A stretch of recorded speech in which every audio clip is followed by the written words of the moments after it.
فرما جتنے مولا کے مداح خان ممبر پر تشریف رکھتے ہیں بشمول میرے بھائی جناب حسین بٹی صاحب سمیت مالک سب کی توفیقات میں اضافہ فرما، ہماری لاکھوں دعاؤں کی دعا ہمارے وارث کا ظہور جل فرما، ہمارے امام کو ہم سے راضی فرما، ایک صلوات اتنی بلند بھیجیں جتنی محمد و آل محمد نے طاقت عطا فرمائی ہے۔ بسم اللہ۔ الحمدللہ پڑھنے والے بہت سارے احباب موجود ہیں اور یہ سلسلہ آج ساری رات اور کل تک جاری رہے گا۔ میں صرف تعمیل حکم کے لیے حاضر خدمت ہوں اور بالکل تبرکاً آج کی گفتگو پیش کرنا ہے، لیکن اگر آپ بولیں گے تو میں ذرا بہتر انداز میں آج کی بات کو پیش کروں گا۔ عالم ارواح میں اگر آپ کے ذہن میں 28-29 رجب ہے تو پہلے جملے سے ہی آپ کو لطف آ جائے گا۔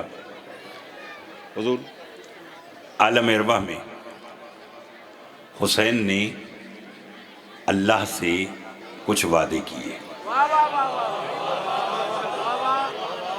جتنی جلدی میں نے کی ہے اتنی جلدی آپ کیجئے گا۔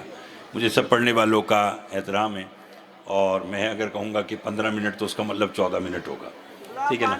مالک آپ کو آباد رکھے۔ یقیناً میں بانی مجلس کی حیثیت سے حاضر ہوں اور یہ آپ کا پیار ہے۔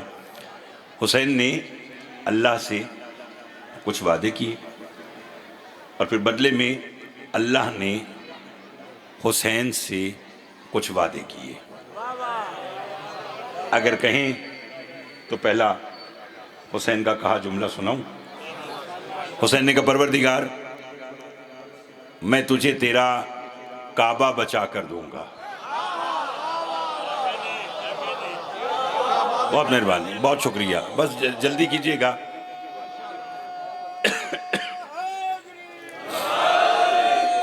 پروردگار میں تجھے تیرا کعبہ بچا کر دوں گا۔ آواز قدرت حسین، پھر میں بھی تیرا خدا ہوں، میں بھی تیری زمین کربلا کو اپنے کعبہ سے 24,000 سال پہلے بناؤں گا۔ آئے آئے توجہ ہے آپ صاحب علیہ مطلب؟ بسم اللہ مل کر حسن بھٹی صاحب، میں نے ان الحسین والی جو حدیث پڑھی ہے اسی کی میں گراؤنڈ بنانے میں 2 جملے آج کے اور 2 جملے اس حدیث کے متعلق اور پھر ممبر اپنے بھائیوں کے آج کا حوالے کیا کہا، میں تیری کربلا اپنے کعبہ سے 24,000 سال پہلے بناؤں گا۔ اب جب کعبہ اور کربلا میں 24,000 سال کا فرق ہے تو پھر دونوں کے انعام میں بھی فرق ہوگا، اور وہ میں نے ڈھونڈا کہ چوتھے امام سے سائل نے پوچھا مولا ایک شخص مکہ جائے اس کا کیا انعام ہے، ایک شخص کربلا جائے اس کا کیا انعام ہے؟ امام نے کہا جو مکہ گیا اسے 1 حج کا ثواب، جو کربلا گیا اسے 70 حج کا ثواب۔ سائل نے کہا مولا 70 حج؟ امام نے کہا حیران ہو گیا، کہنے لگا جی مولا۔ امام نے کہا اپنی حیرت میں اضافہ کر 70,000 حج۔ کہنے لگا مولا 70,000 حج؟ امام نے کہا خاموش، وہ جو کعبہ والا حج ہے وہ اللہ کی مرضی قبول کرے یا رد کر دے۔ قبر حسین ایسا حج ہے، زوارہ بھی گھر سے نکلتا ہے اللہ جنت واجب کر دیتا ہے۔ اللہ اکبر، اللہ اکبر، بہت مہربانی، بہت مہربانی، توجہ ہے آپ صاحب علیہ محترم کی۔ حضور اور ایک جملے کی اور توجہ چاہوں گا، بھٹی صاحب، مخدوم صاحب، اچھا جی، اچھا جی، مہربانی بھائی، مولا آپ کو سلامت رکھے، زندہ آباد۔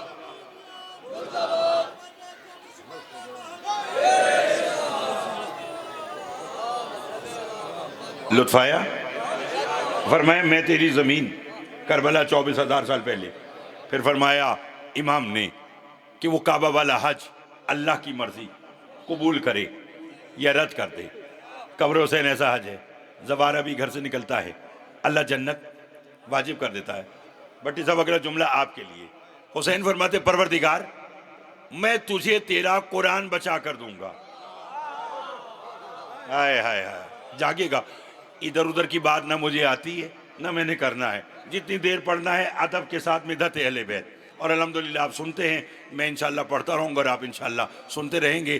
اب وہ مار دھاڑ والا وقت گزر گیا، پہلے غیروں کو بتلانا پڑتا تھا کہ علی کیا ہے، اب اپنوں کو سمجھانا پڑتا ہے کہ علی یہ ہے، ٹھیک ہے نا؟ اس لیے بات کو ذہن میں رکھیے تو پھر بولے گا کیا کہا میں تجھے تیرا۔ چلیے آپ بیٹھے ہیں اور ریاست جو سنتی ہے اس کا ایک جملہ کہوں۔ مہینہ کون سا ہے؟ 13 رجب کو کون آیا تھا؟ بس یہ بات ذہن میں رکھیے، عالم معنی میں قرآن اور علی کا مکالمہ ہوا۔ علی نے قرآن سے کہا کہ میں تجھ سے افضل، قرآن نے کہا ہمارے آپس میں کسی بحث کی تو گنجائش ہی نہیں ہے، لیکن میں بھی تو افضل ہوں، اگر تو ناطق ہے تو میں صامت ہوں۔ علی نے کہا پھر بھی ہم دونوں میں فرق ہے، کیا؟ علی نے فرمایا تو مخلوق کے گھر اترا۔ اگلے جملے میں آپ کو دیکھ کر بول رہا ہوں، میرے ساتھ دیجئے گا، آخری بندے تک توجہ کا طالب۔ نعرہ تب لگانا ہے جب سارے مل کر لگائیں۔ کیا کہا علی نے؟ کہ پھر بھی تجھ میں اور مجھ میں بڑا فرق ہے، تو مخلوق کے گھر اترا، میں خالق کے گھر اترا۔ قرآن نے کہا ٹھیک ہے یا علی، لیکن پھر بھی بات تو ایک ہی ہے، وہ جو مخلوق کے گھر اترا وہ بھی تو اسی کا محبوب ہے۔ علی نے کہا پھر بھی مجھ میں اور تجھ میں ایک ایسا فرق ہے جو قیامت کی 13ویں تک رہے گا۔ قرآن نے کہا کون سا؟ علی نے کہا تجھے حرامی پڑھ سکتا ہے، میری محبت حرامی کے دل میں نہیں آ سکتی۔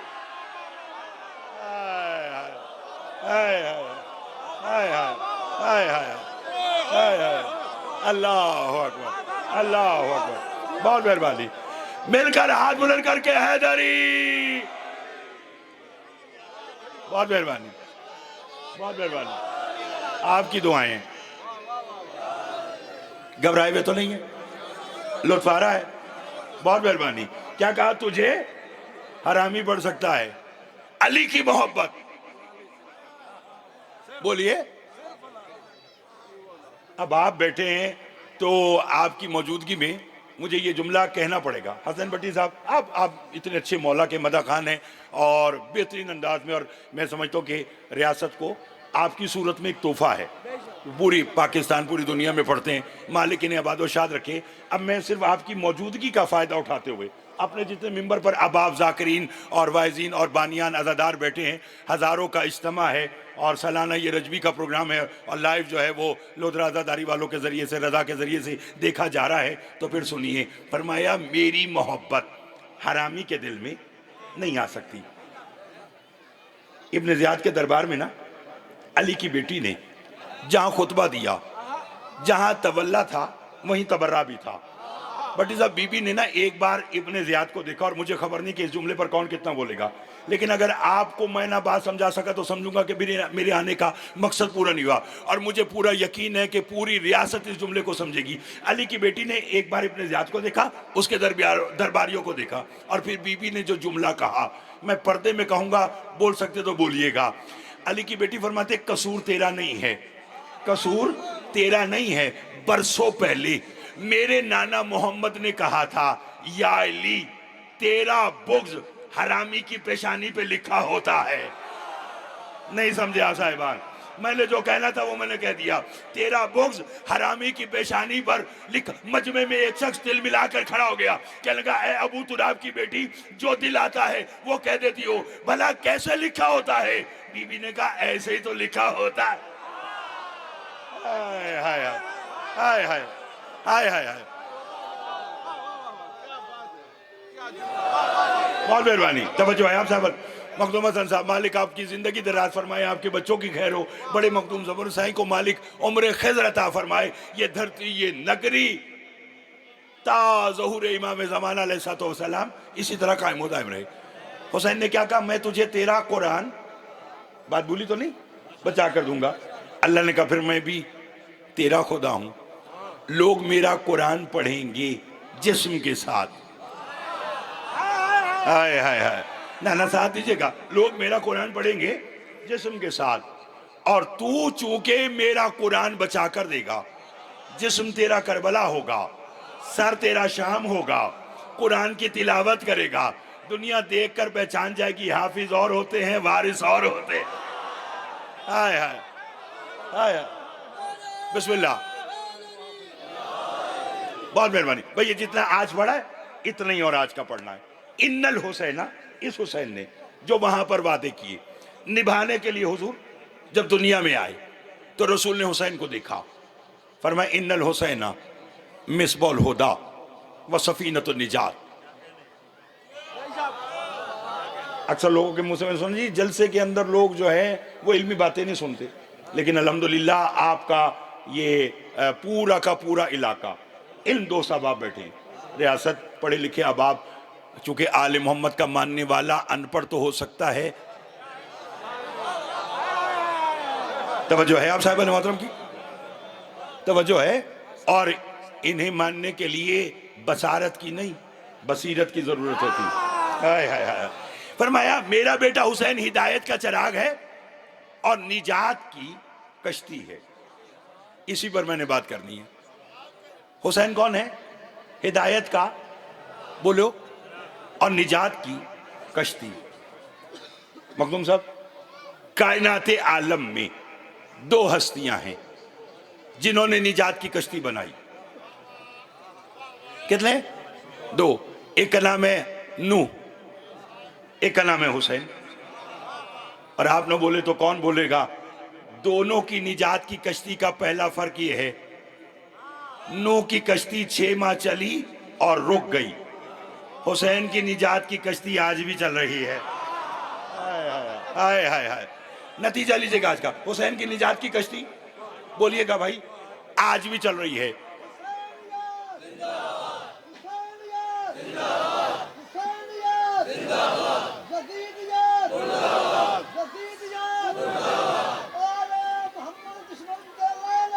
بے شمار.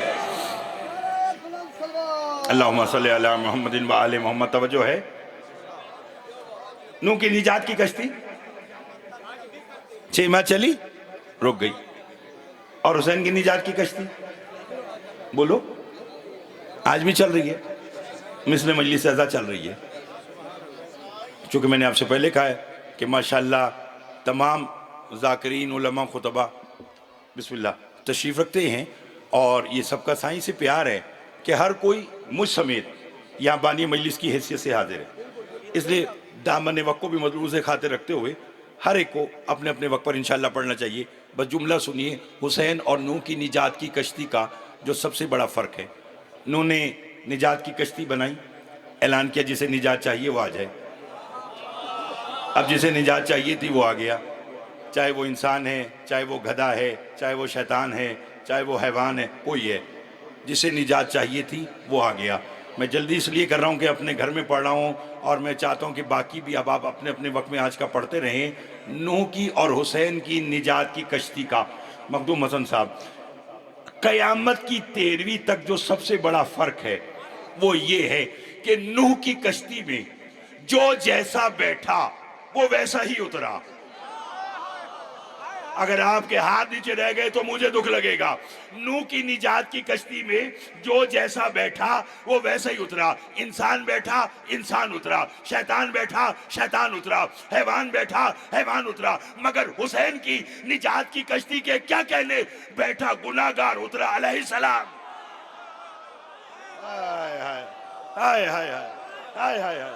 اللہ اکبر اللہ اکبر. لطف آیا؟ لطف آیا؟ حسین کی نجات کی کشتی میں بیٹھا گناہگار، بولیے اترا.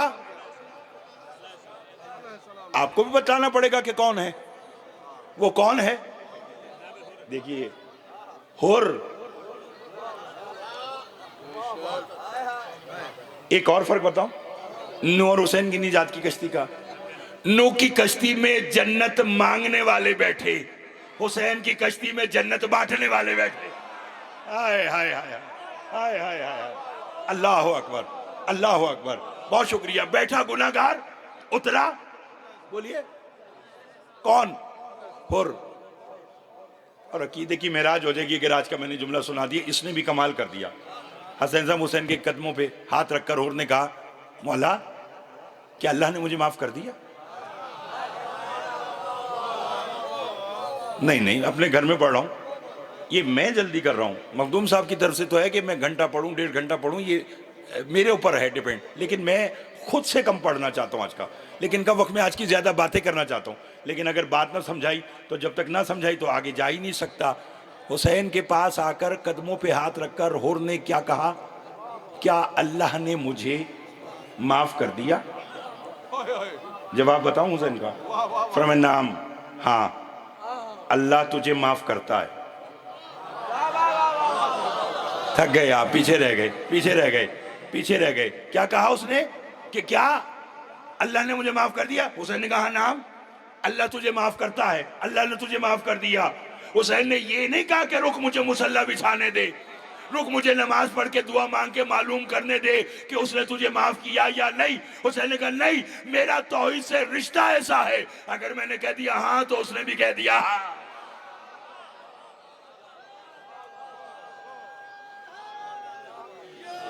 کیوں؟ ہماری ہاں میں اس کی ہاں ہے، ہماری نہ میں اس کی نہ ہے۔ اور کیوں نہ ہوتا ایسا؟ کل کا دن جو آپ نے گزارا، حسین علیہ السلام گھر سے بہنوں کے جنازے لے کر نکلے،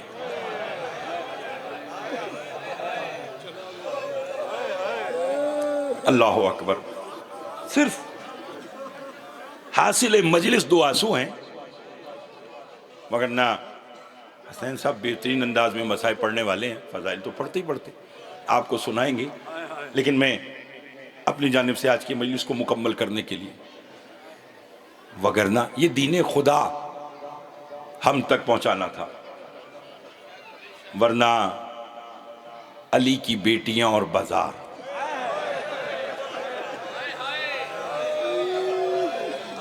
اللہ اکبر، یہ 2 متضاد باتیں۔ روپڑے مصائب کا جتنا جملہ میں نے پڑھا ہے اتنا ہی آج کا اور پڑھنا ہے۔ آپ میری طرف دیکھیں گے، آنکھ جانے اور حسین کی بہن جانے، کیونکہ یہ جو آپ روتے ہیں نا، یہ رونا حسرت ہے علی کی بیٹیوں کی، جو 11 محرم کو بے پناہ اونٹوں پر بیٹھنے لگی تو ہاتھ یہاں بندھے ہوئے تھے، ایک ہی جملہ کہا تھا حسین میں شام جا رہی ہوں مگر بھیا میں جب تک زندہ رہوں گی اسی بات پہ ماتم کروں گی، بھائی بھی میرا مارا اور رونے بھی مجھے نہیں دیا گیا، اس لیے روئیے اور جملہ سنیے گا۔ شام کے قید نبھانے کے بعد جب لٹا ہوا قافلہ واپس مدینہ آیا تو میرے چوتھے مولا کا ایک صحابی ہے جس کا نام منال ہے، میں خود سید ہوں اور فرش ازا بچھانے والے سادات ہیں، مالک ان کی توفیقات میں اضافہ فرمائے، کھول کے نہیں پڑھوں گا مگر جملہ اگر آج کا میں نے سمجھا دیا تو رونے کے لیے کافی ہوگا۔ منال میرے چوتھے امام کے پاس آیا، ہاتھ جوڑ کر کہنے گا مولا شام کے بازار میں وہ پہلا کون سا موقع تھا جہاں آپ نے فرمایا کاش شام سے پہلے سجاد مر جاتا؟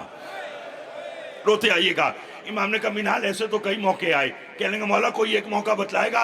امام فرماتے تو جانتا ہے کربلا سے شام کے بازار تک شمر کے 2 ہی شوق تھے، یہ نوک سینہ سے میری پھوپھیوں کے سروں سے چادریں اتارتا تھا یا میری پشت پر تاریخ کربلا لکھتا تھا۔ اب اگر ماتم کرنا تو میرے دیکھنا، حسین فرماتے ہیں بازار شام میں، حسین کا بیٹا فرماتا ہے کہ بازار شام میں ایک جگہ ایسی آئی کہ شمر کے ہاتھ میں تازیانہ تھا، میری پشت پہ تازیانہ مارتا اور کہکا لگا کے کہتا سجاد یہ علی اکبر کا بدلہ، یہ قاسم کا بدلہ، یہ اونو محمد کا بدلہ، یہ عباس کا بدلہ۔